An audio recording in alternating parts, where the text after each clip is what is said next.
Olá, eu vou comentar hoje sobre o livro Labirinto dos Espíritos, do escritor espanhol, nascido na cidade de Barcelona, Carlos Ruiz Zafón. Labirinto dos Espíritos é conduzido principalmente pela personagem Alicia Gris. Ela sobreviveu a um bombardeio durante a guerra na cidade de Barcelona e hoje ela está em Madrid. E ela trabalha num departamento que soluciona casos que os meios oficiais não conseguem atender, solucionar. A gente está no período ainda da ditadura de Franco, né? Então, existe toda uma questão de segredos, dúvidas e discrição para isso. E no caso que vem para ela é justamente o desaparecimento de um ministro, o Maurício Valls. Conforme não só desse ministro, como do segurança e motorista dele, né? Os dois saíram e nunca mais foram encontrados. E o do agente, o primeiro agente que foi chamado para procurá-los, que também desapareceu e ninguém sabe onde está. Quando a Alicia começa a investigação ainda em Madrid, ela acha no escritório de Valls um livro, né, que não é bem aceito durante o período do regime. E isso acaba levando ela a Barcelona. Né? Em Barcelona, ela vai começar aos poucos, né, puxando os fios do novelo, e vai começar, e seu caminho vai cruzar com a família dos Semperi, né? Semperi, que são donos de uma livraria, e tem o Daniel, né, que é o filho do dono, já é um homem adulto, ajuda na livraria, que vive com a dúvida sobre a morte da mãe dele. E ele relaciona a morte da mãe justamente com esse ministro Maurício Valls. Então, o destino dos dois aí acaba durante essas investigações da Alicia, cujo nome foi inspirado no Alice no País das Maravilhas, com o Daniel, né? E eles acabam, e nisso, só que isso também é um risco de vida, porque conforme eles vão desvendar não só detalhes do que teria acontecido com o ministro, como detalhes do próprio regime da ditadura, né? Então tem a questão dos presos, do que aconteceu com eles, do que aconteceu com os filhos deles. E isso começa a movimentar muita gente poderosa, não só do meio político, como do meio empresarial. E começa a se tornar bastante arriscado. E também ele acaba começando a trazer os desfechos, porque para quem conhece o Zafón, este é o quarto livro da série que se chama O Cemitério dos Livros Esquecidos, né? E esse aqui é o livro que vai completar e fechar todos os detalhes que ficaram nos três primeiros, né? Porque a série começa com A Sombra do Vento, quando Daniel, ainda criança, vai conhecer um misterioso lugar onde tem um guardião que guarda esses livros, protege esses livros da ditadura. Então, tu tem exemplares de escritores proibidos durante a época. Vai ter, né, vai também complementar os detalhes do Jogo do Anjo, que conta, onde o personagem principal é um escritor, e envolve a mãe do Daniel. Então aqui a gente conhece a Isabelle.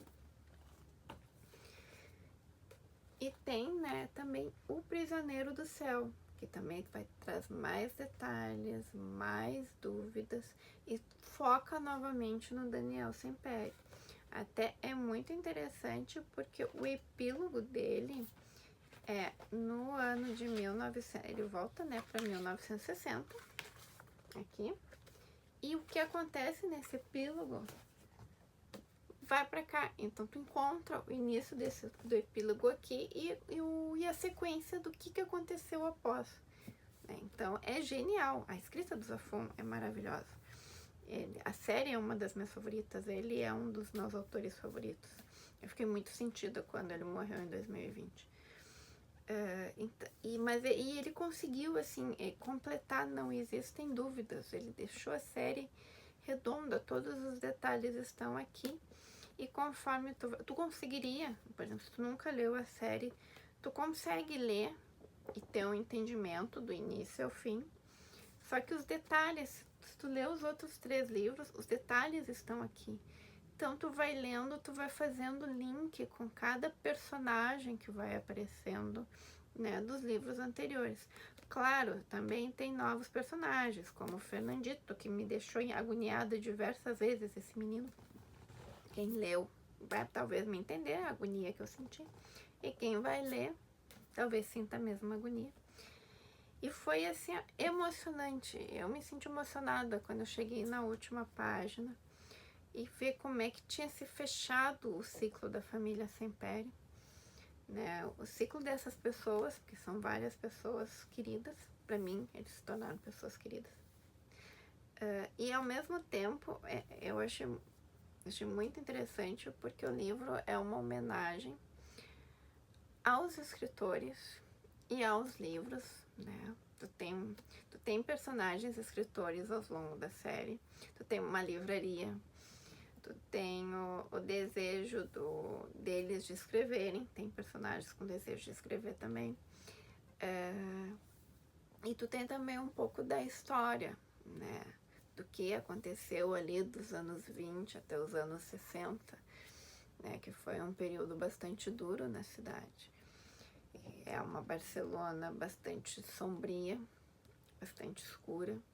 Tu tem a impressão que cada lugar, que tem sempre uma sombra atrás dos personagens, tu nunca sabe quando eles estão em perigo ou não, né? Porque eles vivem um regime complicado. E é um contraste muito interessante, porque quando eu fui conhecer Barcelona, eu tinha lido A Sombra do Vento, eu me apaixonei pela Sombra do Vento. E eu fiz o roteiro pela cidade. E hoje a Barcelona é uma cidade iluminada, ela é alegre. É um dos meus lugares favoritos no mundo. Do pouco que eu conheci até hoje, mas é uma das minhas cidades favoritas. E é muito interessante ver o quanto ela estava escura, o quanto eles estavam... Como ela tinha uma questão muito triste, muito pesada naquele período.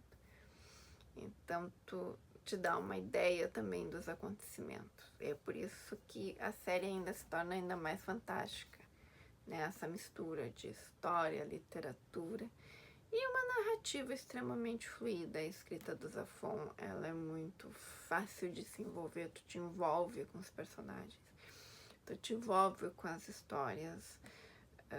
Ele consegue te fazer esse momento até de às vezes de empatia mesmo com quem não merece, pela forma como ele vai escrevendo.